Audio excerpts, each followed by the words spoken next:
Hi, I'm Sabrina Zupko with Liberty University's Communications 622 course, Organizational Communication Theory and Practice. I will be doing a presentation over goal setting, coaching the organization.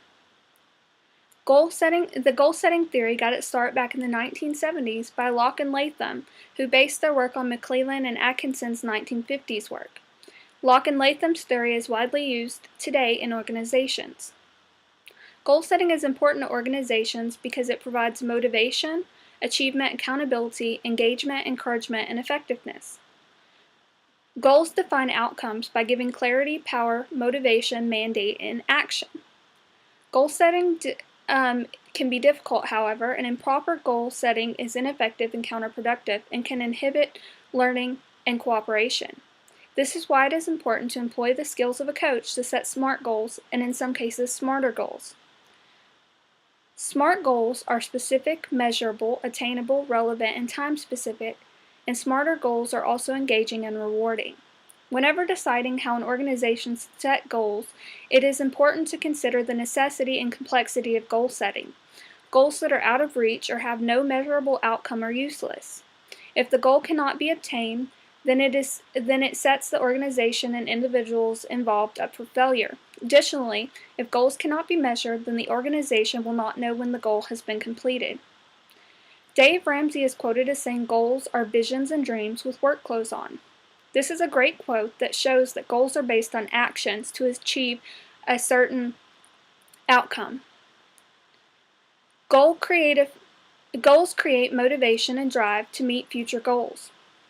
Goals are linked to higher achieving organizations and act as a point in which organizations move past strategy and into the tactical stage where talk becomes action.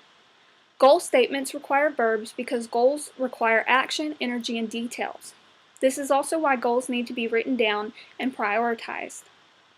Goals need to come from the top down. Management and everyone under management must be on board for successful completion of goals. Organizations should have leadership use goals to simulate confidence. Leadership should stand for the goals, give feedback, empower employees, provide accountability, and create hope when creating goals. Goals require compatibility between the organization's goals and the individual goals. When the goals are not compatible, goals will get abandoned. Organization goals without input from the individual carrying out the steps to reach the goals are quotas. They're not goals.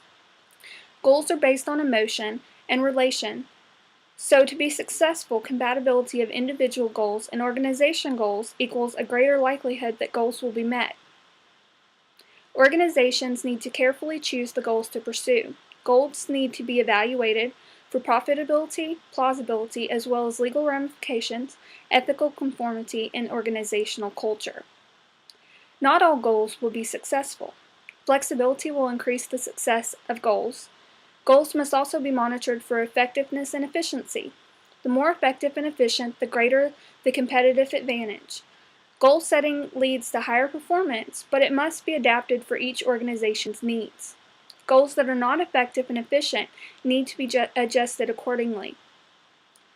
Rewards increase the successful completion of goals as well as performance. Tangible rewards, such as money, work better than non-tangible ones. Goals need to be tailored to fit the needs of the team working on the steps to complete the goal.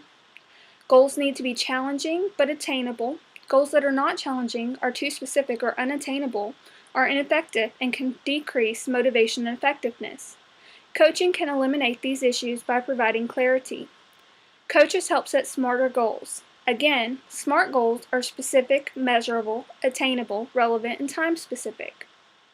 To set a SMART goal, start by thinking of the outcome. What does the organization hope to accomplish? For an advertising organization, the goal could be to increase profits. To do this, think of who will increase the profits, what they will do to increase the profits, when this needs to be done by, and how it needs to be done. These questions will lead to specific, measurable, relevant, and time-specific goals.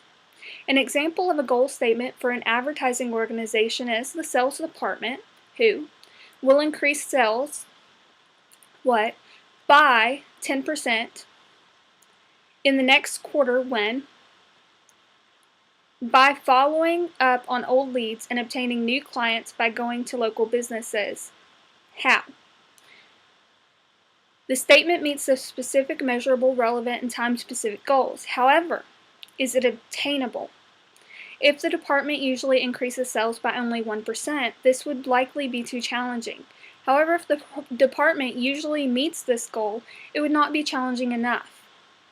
In this case, the goal is attainable and smart.